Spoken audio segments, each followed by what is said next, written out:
We already filed the paperwork, Rachel, my brother said, cutting into his chicken like he was discussing the weather. The house is being transferred into our names, yours and mine, technically. But Vanessa and I will be managing the asset going forward. Consider it your gift to the family for everything we've done. His wife didn't even look up from her phone. I set my fork down slowly. The dining room of my brother's house in Naperville was all beige walls and expensive silence, the kind of quiet that comes from money and the absolute certainty that nothing bad will ever happen to you. My brother Daniel had always lived inside that certainty. Even as children, when I was studying until midnight and working weekends at the hardware store to save for college, he was the one Mom called her golden boy, the one whose mistakes dissolved like sugar in warm water. Mom had been gone for 6 weeks. 6 weeks since I held her hand in the hospice room. 6 weeks since I read every word of her will at the kitchen table in the house she'd owned for 30 years. The house in Downers Grove where she grew up. The house she'd told me 100 times she wanted to stay in the family. The will was unambiguous. The house would pass to Daniel and me in equal shares, with the option to sell and split the proceeds or keep it as a rental. She had hired an estate attorney herself. She had been careful, because she knew Daniel, or she thought she did. That wasn't yours to decide, I said. My voice came out steadier than I felt. Mom left that house to both of us. We were supposed to sit down together and figure out what to do with it.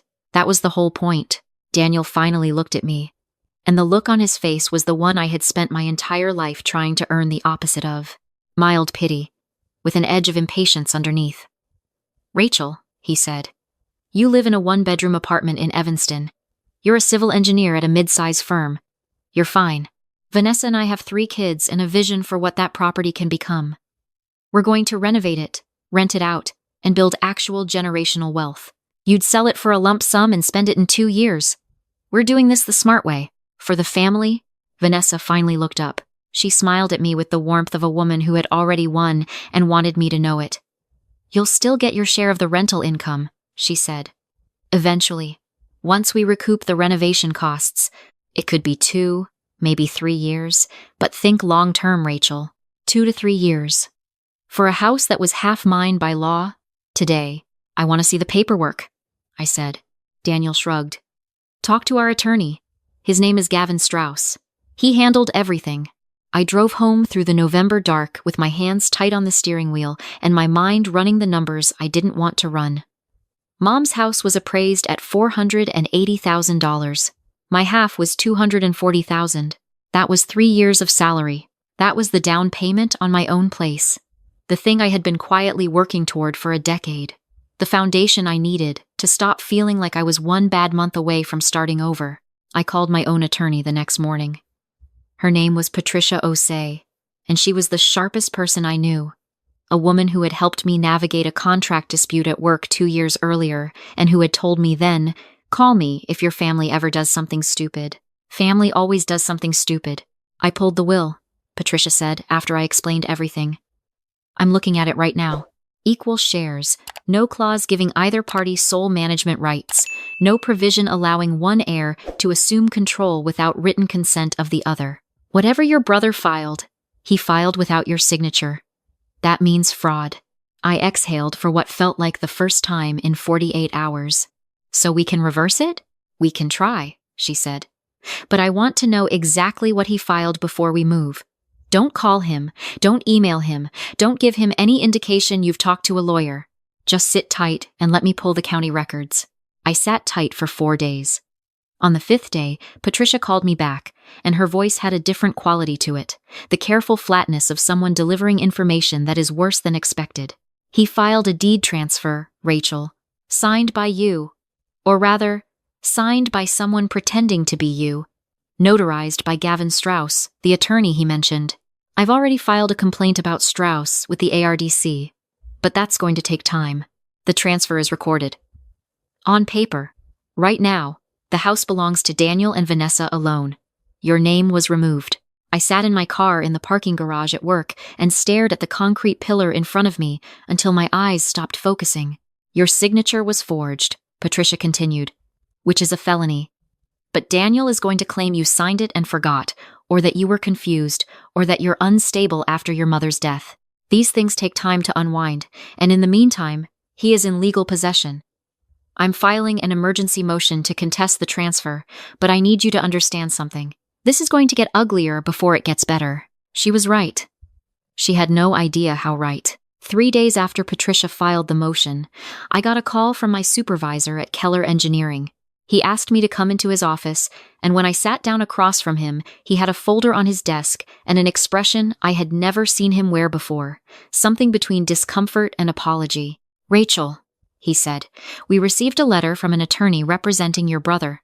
It alleges that you've been using company time and resources to conduct a personal legal vendetta, and that your recent behavior has raised concerns about your professional judgment and emotional stability. It also mentions that Daniel has a relationship with one of our largest municipal clients, the city of Naperville, and that this relationship could be affected by our handling of the situation. My brother was a commercial real estate developer. He had spent years cultivating connections with city planning departments, zoning boards, permit offices. Keller Engineering depended on municipal contracts to stay solvent. I'm not doing any of those things," I said. "I know," my supervisor said. "I believe you. But I have to ask you to take 2 weeks of paid administrative leave while we review the letter. It's a liability issue." "I'm sorry." I walked out of that building in the gray November light and stood on the sidewalk for a long moment, feeling the architecture of what was happening settle around me like walls closing in. He hadn't just taken the house. He was taking everything attached to it. My income, my credibility, the professional reputation I had built over 10 years of doing the job right. That evening, I called my cousin Diane, the only family member I trusted completely. She had grown up in a different state, had no relationship with Daniel, and had a way of listening without trying to fix things before you were done talking. I told her everything. "Don't do anything dramatic," she said when I finished. "Don't post about it. Don't call him. Don't show up at the house. I know you want to. Don't." "I want to show up with the sheriff," I said. "That's Patricia's job," Diane said. "Let her do it. In the meantime, you document everything. Every call, every email, every single thing he sends you. Save it all. Date it. Send copies to yourself and to Patricia. You're building a case, Rachel. Not winning a fight." She was right. I spent my 2 weeks of administrative leave not spiraling, but reading. Illinois estate law, deed fraud statutes, notary misconduct regulations. I became an expert in the specific shape of what my brother had done to me. I learned the vocabulary of it. I wanted to understand every edge of the cage before I tried to find the door. I also pulled Daniel's business filings, not because I was looking for anything in particular, but because I was thorough by nature. And when you're a civil engineer, you learn that problems rarely exist in isolation. You find a crack in one wall and you start checking the others. What I found didn't make sense at first. Daniel's development company, Crestline Properties, had 3 active renovation projects listed with the city of Naperville. But when I cross-referenced the contractor permits with the actual work logs available through the city's public records portal, the numbers were wrong. Not slightly off. Significantly wrong. Projects billing for materials that weren't purchased? Subcontractor payments logged to companies that didn't have active business registrations. One company, listed as a licensed electrical subcontractor, had been dissolved 2 years earlier. I sat with that information for a week. I didn't know what it meant yet. I wrote it all down, made spreadsheets, saved every document to a cloud folder with a password only I knew. I didn't tell Patricia yet. I wasn't sure it was relevant. Then, Daniel called me. It was a Sunday morning. I almost didn't answer, but something made me pick up, and I pressed record on my phone's audio app before I said hello. "I heard you hired a lawyer," he said. There was no greeting. "You forged my signature, Daniel. I'm going to give you one chance to drop the motion," he said. "Walk away from the house, accept the rental income arrangement Vanessa outlined, and this all goes away quietly. You get back to work, everything goes back to normal. Patricia Osei drops the case and we never speak of it again. Or," I said, "or I make the next 6 months of your life very difficult," he said. "I have 3 more letters ready to go. One to Keller Engineering's board, one to the Illinois Licensing Board for Professional Engineers, and one to the Chicago Tribune's real estate desk with a story about a grieving woman harassing her family during the estate process. I have texts that make you look unstable, Rachel. I saved everything from when you were emotional after Mom died. Taken out of context, they read badly. I don't want to use them. But I will. I kept my voice even. I'll think about it, I said. Good, he said. You have until Friday. I hung up and sat very still. I thought about what Diane had said. You're building a case, not winning a fight. I thought about every time in our childhood when Daniel had gotten something I deserved and smiled at me with that same patient, inevitable certainty. I thought about my mother's handwriting on the will she had filed herself, the deliberate loops of her signature, the care she had taken to make sure this didn't happen. I didn't call him back on Friday. On Friday, I received a certified letter from Gavin Strauss's office. It was a civil harassment restraining order application, filed by Daniel, alleging that I had made threatening communications and engaged in a pattern of harassment toward him and Vanessa. Attached were screenshots of my text messages from the week after Mom's funeral, stripped of context, stitched together to read like the communications of someone unstable and aggressive. I forwarded everything to Patricia. I'm handling it, she said. But I need more time, Rachel. The motion to contest the deed is moving, but the court calendar is backed up. We're probably looking at 60 to 90 days before a hearing. 60 to 90 days. My administrative leave would be over in a week. I would go back to work, under the shadow of Daniel's letters. I would fight a restraining order that had no basis in reality. I would watch my brother live in the house my mother left to both of us and smile his patient smile at holiday dinners I was no longer invited to. 3 weeks into December, I made a mistake. I don't know what I was hoping would happen when I drove past Mom's house. I told myself I was just in the neighborhood, just checking. But the truth is I needed to see it. Needed to see the lights on inside and the cars in the driveway and make it real. Because there were whole days when the surreality of what Daniel had done made it feel like something I had imagined. I sat in my car at the end of the block for maybe 10 minutes. I didn't get out. I didn't knock on the door. I watched a light move behind the kitchen curtain and then I drove home. Daniel had a Ring camera at the front of the property. His attorney sent Patricia a notification the next morning that I had violated the spirit of the restraining order by surveilling the property. No charges were filed, but the message was clear. He was watching. He was cataloging. Every move I made that could be framed as erratic would be framed as erratic. I stopped driving past the house. I stopped driving past any street that would take me near Downers Grove. I put my head down and I waited and I worked and I added to my spreadsheets every night after dinner. 2 days before Christmas, something happened that Daniel had not planned for. He sent me an email by accident. I don't know exactly how it happened. The most likely explanation is that he typed the first 2 letters of the recipient's name into his email client. His own address and mine both begin with the same initials, and the autofill did the rest. He didn't notice. He hit send. The email was addressed to Gavin Strauss. It contained a forwarded chain of messages between Daniel, Vanessa, and a man named Philip Cho, who was described in one message as their accountant. The chain was long, spanning 4 months. I read it 3 times. Slowly. The way you read something when your brain keeps insisting that it can't mean what it means. It meant exactly what it meant. The Crestline Properties billing irregularities I had found in the public records were not accidents or sloppy bookkeeping. They were systematic. Philip Cho had set up 2 shell companies that existed only on paper, and Crestline was paying those companies for work that was never performed. The money was cycling back through a 3rd account connected to a holding company registered in Delaware under Vanessa's maiden name. The emails discussed the renovations to Mom's house specifically, noting that once the property was transferred to Daniel, it could be used as a vehicle to legitimize another round of the same process. There was a line in one of Vanessa's messages that I read 4 times before I fully understood it. She wrote, "The sister's clean credit profile was the whole reason we needed her name off the deed cleanly. Not because of the asset itself. They hadn't taken the house because they wanted the house. They had taken the house, or rather taken my name off it, because my name on a joint asset would have created an audit trail they couldn't control. They needed the property to flow through Daniel's entities alone. My clean professional record, my untouched credit history, was a liability to them if I remained attached to the asset. Getting rid of me from the deed wasn't greed, it was risk management.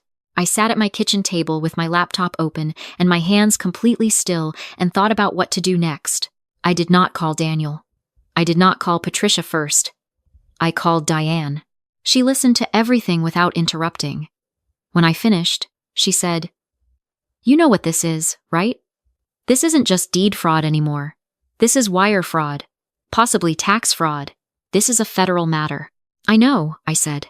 "So you know you need to go over Patricia's head on this part. You need someone who handles financial crimes." "I know," I said again. "And you cannot tell Daniel you have this." "Not yet. Not for any reason, not even to see his face." "I know," I said. "I've learned my lesson about showing cards." There was a pause. She said, "Are you okay?" I thought about it honestly. "Not really," I said. "But I'm clearer than I've been in 2 months." That helps.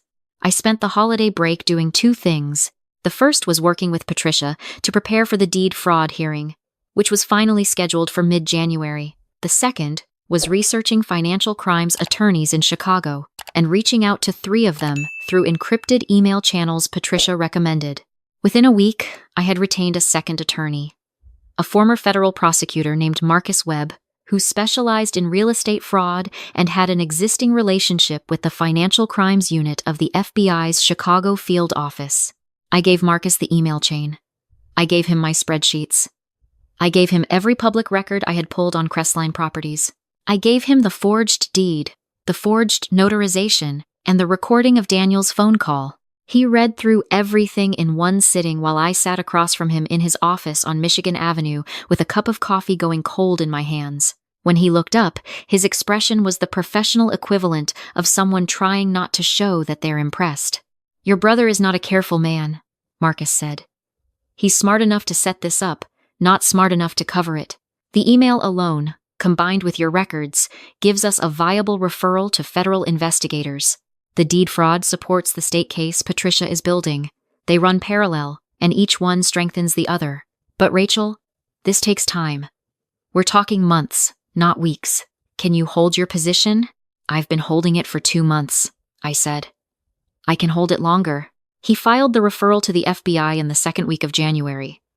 I didn't tell anyone, not even Diane, the specific details of what Marcus had submitted or when. I went back to work at Keller Engineering, answered emails, attended project meetings, did my job. Every evening, I checked my encrypted inbox and updated my files, and then closed my laptop and watched whatever was on television without seeing it. Daniel's harassment hadn't stopped. He sent me a formal settlement offer in late January through Gavin Strauss, offering me $40,000 in exchange for signing away all claims to the property and withdrawing Patricia's motion. The offer was so far below the value of what he had taken that I understood it as theater, a gesture designed to generate a paper record that I had been offered a reasonable resolution and refused it. I sent it back unsigned. Vanessa called me once, in February. She used a tone I recognized from years of family dinners, soft and concerned and faintly condescending, the voice of someone who has decided they are helping you. "Rachel," she said, "I want to talk about this woman to woman. What Daniel did with the paperwork wasn't the right move, I'll admit that.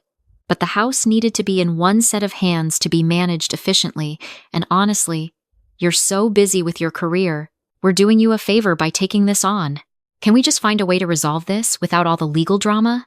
I'm going to need to call you back," I said, and I ended the call and added it to my files.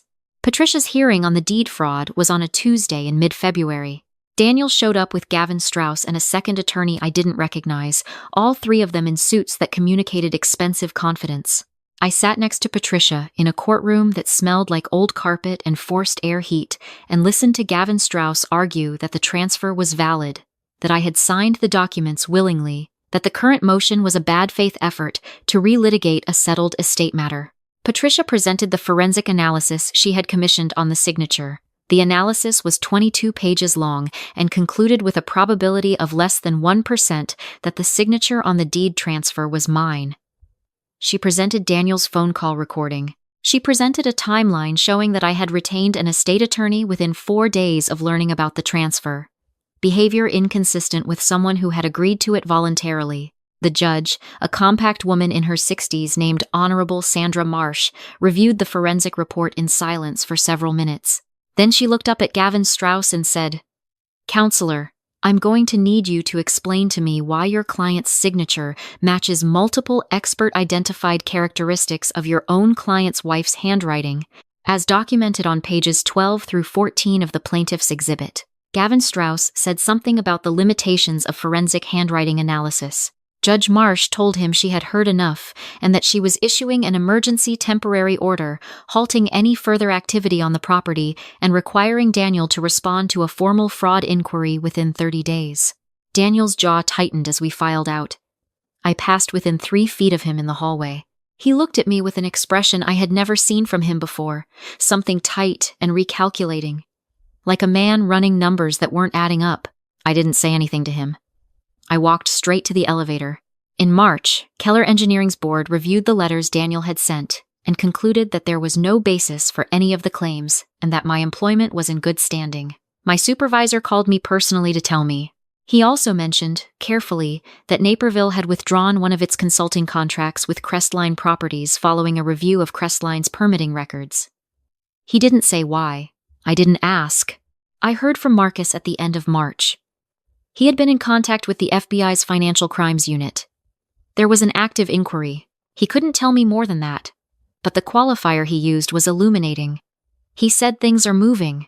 Daniel's annual spring party for Crestline Properties was a tradition going back 7 years. He rented a venue in downtown Naperville every April, invited every city official, contractor, and business contact he had, and spent the evening performing the version of himself that had built his career. Polished, connected, generous, the kind of man you wanted in your corner. Vanessa organized the guest list. They had a photographer. They gave out branded gifts. This year, the venue was a renovated industrial space near the river, all exposed brick and Edison bulbs. Daniel had sent me an invitation, which I understood as another form of theater. Look how gracious we are. Look how stable and above it all. Come smile for the photographer. I went. I wore the charcoal blazer I keep for depositions, the one my mother helped me pick out 4 years ago at a department store in Oak Park, standing in the dressing room mirror telling me I looked like a woman who had her act together. I had my phone in my jacket pocket. I had not told Daniel I was coming. He saw me at the door. The controlled smile didn't reach his eyes. Rachel. He said my name like it was a problem he was already solving. I didn't think you'd make it tonight. Wouldn't miss it, I said. Vanessa appeared at his elbow within 30 seconds, her hand on his arm, both of them presenting a wall of performative calm. There are people here, she said quietly, from the city's development office. I'd prefer if we kept the personal issues outside of this evening. Of course, I said. I spent 40 minutes circulating through the room, talking to people I recognized from Daniel's professional world. I was careful and pleasant, and said nothing about anything. I found the people from the city planning office and had a perfectly ordinary conversation about a mixed-use development project on the north side. At some point, I noticed Daniel watching me from across the room with an expression that had moved from controlled to vigilant. At 8:15, 4 people in dark coats entered through the main door and showed credentials to the event staff. I recognized one of them from a photograph Marcus had shared with me 6 weeks earlier. His name was Special Agent Theodore Park. I was already near the back of the room when Daniel registered what was happening. I watched his face cycle through the information in real time, the entry of federal agents into his annual party, the sight of Patricia standing near the door, the sight of Marcus Webb 2 steps behind her. He looked across the room and found me. I didn't smile. I didn't say anything. I just looked at him steadily and waited for him to understand. He tried to move toward the kitchen exit at the back of the venue. There were 2 more agents there. He stopped. The room went quiet the way rooms go quiet when something outside the social contract is happening, conversations tapering off into uncertainty. Glasses paused halfway to mouths. Special Agent Park said Daniel's name once, calmly, and explained that he was being asked to come with them in connection with a federal financial crimes investigation. The specific charges he cited included wire fraud, money laundering, and criminal use of fraudulent documents in connection with a real estate transfer. Gavin Strauss was brought in separately 20 minutes later. I watched my brother walk out of his own party with federal agents on either side of him. Vanessa stood very still near the bar with a champagne glass in her hand, not drinking, her face the color of the white walls. Someone near me said something low to the person next to them. The photographer lowered his camera. I found Patricia near the door. We didn't say anything for a moment. How long does the rest take? I asked. The criminal case is federal, so it moves on its own timeline, she said. The civil case for the property, with everything Marcus has built, I'd say you're looking at full restoration within 90 days. The temporary order already prevents them from doing anything with it. I nodded. You could have shown up tonight and said something, Patricia said. Made a speech. You chose not to. I thought about it, I said. But it didn't seem necessary. They made their own scene. She smiled slightly. Smart. The aftermath arrived in pieces over the following months. The deed transfer was voided by Judge Marsh in May, and the house was returned to equal joint ownership pending resolution of the criminal case. The court authorized a professional property manager to oversee it in the interim, which generated income that went into escrow with my name attached. Philip Cho, the accountant, cooperated with federal investigators in exchange for a reduced charge and gave them everything they needed about the shell company structure. Vanessa's holding company in Delaware was dissolved by court order. Crestline Properties filed for bankruptcy in June after the city of Naperville terminated 4 active contracts.